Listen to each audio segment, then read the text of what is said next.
yeah, baby.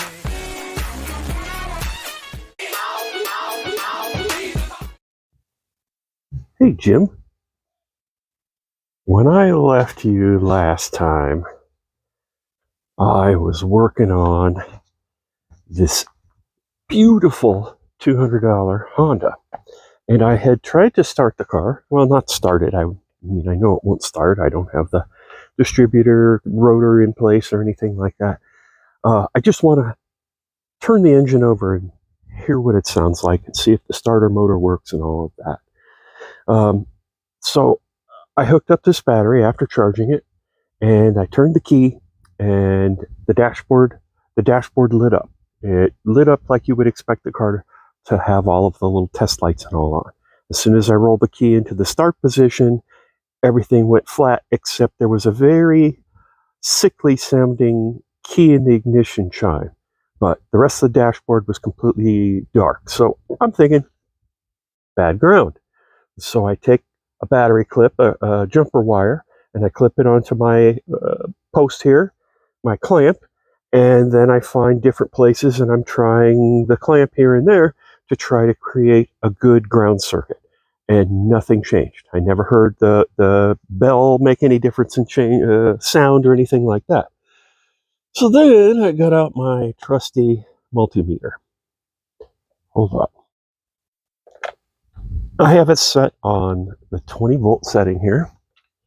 So we're going to probe this and see what kind of voltage we're getting.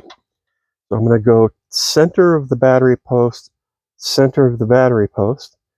and I've got 12.85, 12.86. So now I'm going to move the probe over to the clamp. Still have 12.86 over here. Still have 12.85. Okay, so I'm back to the actual battery post. Now I'm going to move the probe to the clamp on the ground side, and all of a sudden we've got 11.3. So I'm losing quite a bit between my battery post and my battery clamp, and it's tight. It's very tight, so I'm going to have to pull that off and see what is creating our problem here.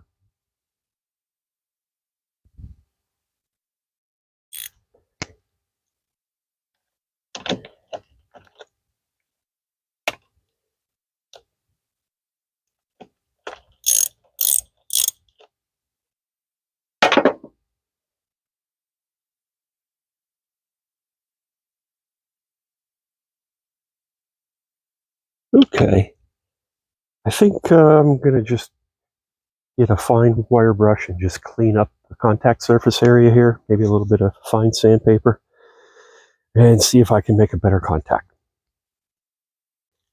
I got her all cleaned up, so let's reinstall and then take new voltage readings and see if we're getting a full voltage through this clamp. This clamp is pretty much sprung and needs to be replaced.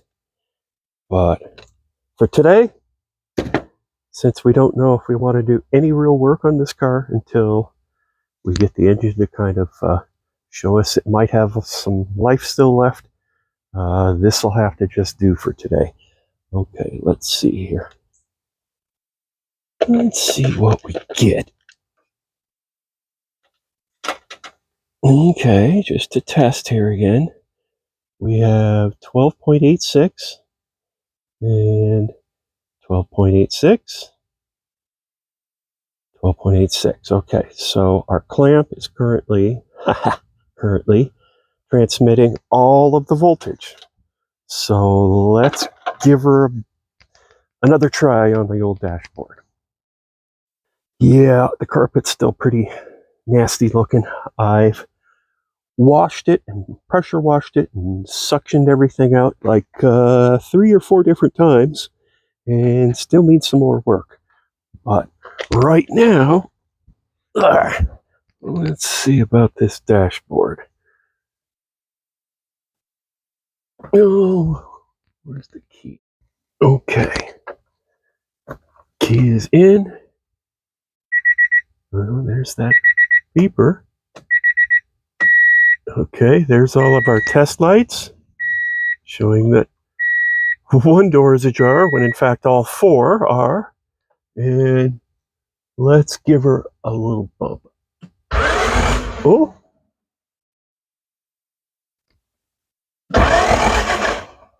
Okay, it turns over. All right, well, that's good. It turns over freely. It sounds okay. The oil light in there went off when I cranked it for a little bit. So it's building oil pressure. Now I feel like I should pull out the plugs, have a look at them. They're probably brand new if I recognize new ignition components. But I should pull out the plugs and maybe run a quick compression test, and that will give me more information on whether this engine is still viable. Okay, well, I found my compression testing unit, and I'm thinking before I get going even in the compression test, I'm going to be working along here. I'm going to have I'm going to have a lot of stuff to do on this, assuming this all continues to check out positively. So, this front tilt hood, well, it makes access. That way I can only get from the sides. So I think I'm going to go ahead and just drop the 4 bolts that seem to hold it on and lose this hood for now. I have the 4 plugs out. As I suspected, they are all brand new, never been fired once. I have my compression tester threaded into cylinder number 1. So now I'm going to turn it over a few times and see what it says. Oh, look at that.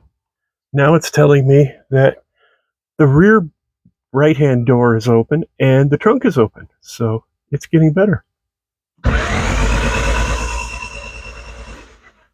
Okay, let's see what it tells me. Okay, I did something wrong because it says 0. So far I have 0 compression in cylinder number 1 and cylinder number 2. I'm testing number 3 right now, and let's see if it looks like there's any movement under the valve cover here.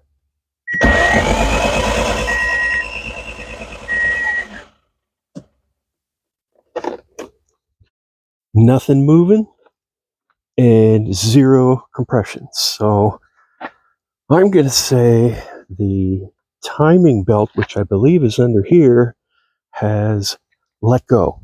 And if that's the case, if this thing was really winding up, manual transmission, if it was going fast when the belt let go, we could have bent valves or other internal damage, but hopefully not. I'm going to pull off the valve cover and this timing belt cover and see what we have. Luckily, the valve cover comes off pretty easy on this.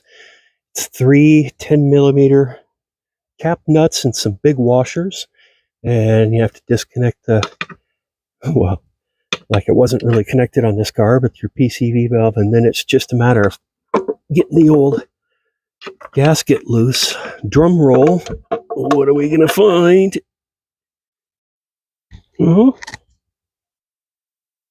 Yeah.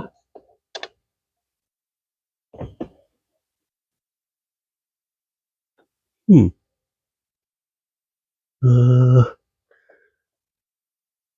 don't see anything painfully obviously bad.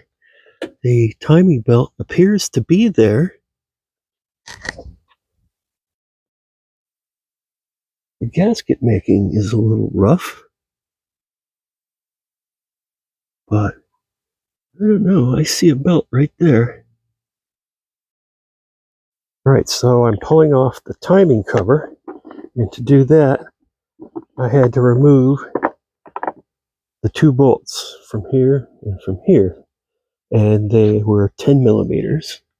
And yeah, there is definitely a Looks like reasonably decent timing belt on there. And no, maybe his camshaft broken. I don't know. Let me turn it over again and see what turns and what doesn't here.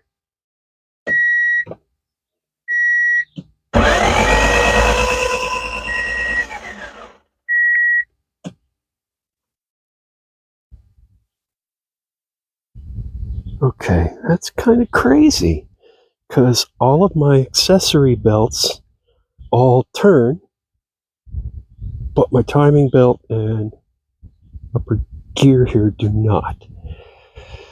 So I don't get what that could be, other than maybe it would have to be still this bad belt, and it feels pretty loose actually. Maybe the tensioner is broken, and then it's stripped down at the crank gear where it's just nothing to bite anymore. Anyway, that's my guess. But if that's the case, I think I'm going to have to pull this head because it may have some valve damage. I don't know. I'll have to think about that. Yeah. I gotta. How deep do I want to get into this thing? Um, why not? Okay. So I'm going to go ahead and attempt to pull the head. And just to remind everyone, I have no idea what I'm doing. I'm not a mechanic. I've never had a Honda part like this. So bear with me. Yep. Got to pull the head off that thing. Okay, pulling the head off. I'm going to have to do a little research to figure out, make sure that I'm doing the right thing, but it looks like I'm going to have to take off the accessory stuff here, the exhaust manifold, of course, this stuff over here, and then the intake manifold. So there's a lot of stuff to take off here. So I will do, after looking into this a little bit more, this is an interference engine where when the timing belt breaks completely and somewhere in along the way here the valve is going to be open and it'll be in a position where the piston will hit it, and for the hoping for the least amount of damage would be hoping that the belt broke on startup and not when the car was doing 55 or 60 down the highway. Most likely it has suffered catastrophic internal damage, but I am going to go ahead and pull the head off, pull it apart, and just see how badly it really is damaged inside. That'll be kind of fun, but I'll do that another day. Thanks for watching. Bad news, I know. Sorry, dead car.